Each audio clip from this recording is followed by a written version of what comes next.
a variety of programs in the City of Rochester are helping homeowners make their homes more energy efficient, healthier, and safer thanks to a grant from New York State Attorney General Eric Schneiderman.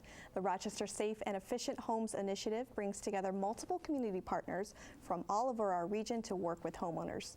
Partners include Eric Van Dusen, Director of Community Initiatives at NeighborWorks Rochester, Nate Sheppard, Program Director of the Energy Conservation Program at Action for a Better Community, and Scott Oliver, Deputy for Energy Programs at PathStone Corporation.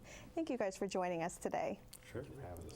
So we've had each of your agencies on CityWise before talking about the programs that they offer, but let's just start. Scott, we'll start with you. Yeah. So what we do at Passstone in the Housing and Rehabilitation and Energy Services Department is help people access grants to make their homes safer, more comfortable. We do construction management and help people access NYSERDA, which is New York State funds, and as well as other funding. Great. And Nate, you're with Action for a Better Community? Yes, Action for a Better Community. We are a 50-year-old agency. We have about 300 employees, and what we do is we help people who are less fortunate. In the City of Rochester, we service about 8,500 consumers this year, and I run the weatherization program. Weatherization program helps make homes healthier, safer, warmer in the winter and cooler in the summer. Much needed. Yes. And Eric? Yeah, NeighborWorks Rochester has a couple of different services. We have a home ownership department that helps first-time home buyers navigate through that first-time home buying process and down payment closing cost assistance. We have a rehab lending program to help homeowners make repairs to their property. We have an energy services department that does energy improvements, and we have what we call a Healthy Blocks Initiative, which is a targeted neighborhood initiative working with residents to improve property conditions. Right. So is the Rochester Safe and Efficient Homes Initiative something new? How long has it been in Rochester? I'd say we're in our second full year and it started probably about 3 years ago where the Attorney General put out a proposal for this, and the Community Foundation got the grant to do it, and we've been working together for the past 2 years to get a process moving. And sure. Is this something unique for Rochester? Actually, no. This actually started in Buffalo, New York, and we're kind of the second to third, because they also have in Syracuse, where there are multiple agencies, and we like to get together to braid the services. So one agency brings weatherization, another agency brings windows, another agency will bring the funding. And you guys are representing 3 of many community partners. Yes. We don't have enough seats on the set to for everybody, but Eric, if you could share with us, who are some of the other community partners? Yeah, so it's been a real collaborative. So the City of Rochester has been an important partner. The county has been an important partner. We've worked with other neighborhood-based groups to be able to connect with residents, to make folks aware of the different resources that are available that we're leveraging through our SETI. Sure. So who is intended to benefit from this program? Well, the program is aimed at homeowners in particular in the City of Rochester that are, we would say, low to moderate income. People who are, they might have a job, but they just need a little help with things, and they just have things that they need with their house. So it could be they need a lead grant to fix their windows or get painting done for this to keep their children safe. Or they could need a new furnace because their old one died. Sure. So what are the services specifically that PathStone offers? Well, we act as a community-based organization for the Finger Lakes, so we promote NYSERDA's programs in the 9-county region. So we help people access those funds and act as an advocate for consumers. So in doing that, we kind of bundle the grants from NYSERDA. We also do intake for the city's lead grant. So we kind of combine. What we try to do is combine as many grants as we can for one household to get as much work as possible at once. And Nate, how about at ABC? What are the services? So for Action for a Better Community, what we do is I run the weatherization program, and the weatherization program will go in and weatherize homes. So what we'll do is we'll partner with the city, and the city runs right now a program to install new windows. So what they would do is they would purchase the windows. Rasehi would look in to pay for the windows, and Action for a Better Community would install the windows. So that's kind of one of the ways we're able to parlay the 3 different entities into one to serve the community. What are some of the benefits that a homeowner would see when they get those old windows replaced? Well, the one thing they'll see is they'll see their home is more warm, safe, efficient. The nice part about it is the way we braid the services, a homeowner could see up to $15,000, $16,000 worth of renovations, and it could come to them at low cost or no cost. Okay, and Eric, how about the services that your organization provides? Sure.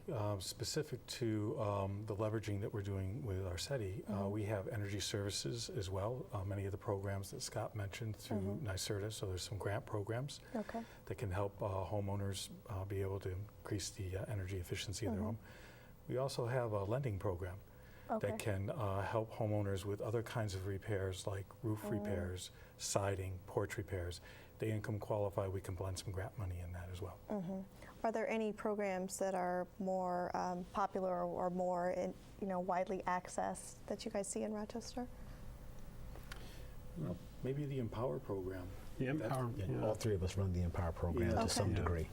Okay. And that's available, interestingly enough, although our study is focused on homeowners, Empower will help homeowners and tenants. And it will help make energy improvements like insulation, air sealing, other kinds of things to lower the energy bill. And as I say, it's available to tenants too. How do homeowners hear about these programs other than doing interviews like this? Well, we do a lot of outreach for NYSERDA and for the city's LED program in particular.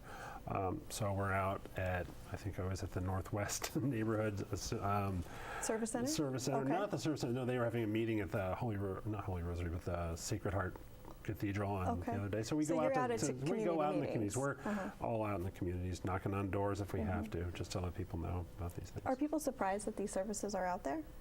Most times they are. They think that they're going to have to spend a whole lot of money to weatherize or winterize their house. And when we can come in and provide those services at low cost or no cost, many people are very shocked that the city, as well as Action for a Better Community, Passstones, that we're able to provide those services to them. What is the process for homeowners to access these services? Well, they could access many of them just by calling any one of our agencies. And that would start the process. There would be an application process, and they would need to meet different guidelines. In the case of empowerment, there are income guidelines and energy use guidelines. But the process really begins with a phone call. So in terms of paperwork and gathering that sort of stuff up, sometimes it could be hard to find. What specific documents would you guys require for income verification? We require a Social Security card. We'd require driver's license. We could ask for an energy bill. It's very important because we need to know the usage for the particular property. And most of the paperwork we kind of walk you through, so it's not so intimidating. A lot of people come in and think, oh, well, I got to go find this, go find that. We'll tell you exactly what you need and where you can find those particular documents that you may need. Scott, it sounds like there's a program for any need that you could think of. If say there's not, or someone comes to you and it's not something that your agency would deal with, what do you do with that homeowner? Well, what we do is we try to find, we do try to find what else is out there for them.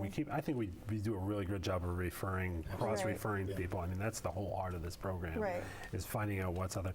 And the Community Foundation has done a great job of creating a matrix of all the different programs out there. And we use that quite often.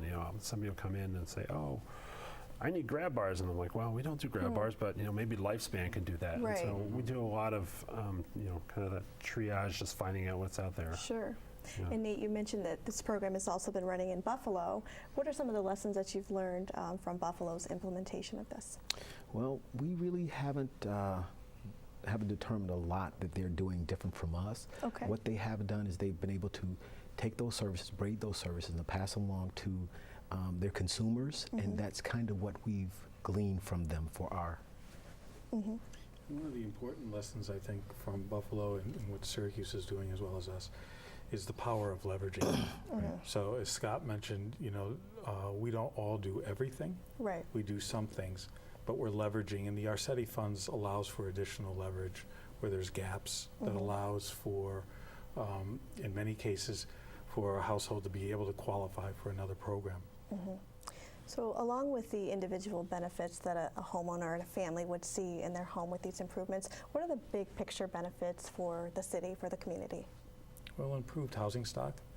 I think, as Scott mentioned earlier, comfort, and I think Nate mentioned that as well when it comes to energy improvements, all of which we're hoping will not only improve physical conditions in neighborhoods, but make residents and homeowners stay in their homes longer and be more engaged in the communities that they live in. Yeah, when you improve the quality of housing, it spreads throughout the whole community in ways that you don't even think about.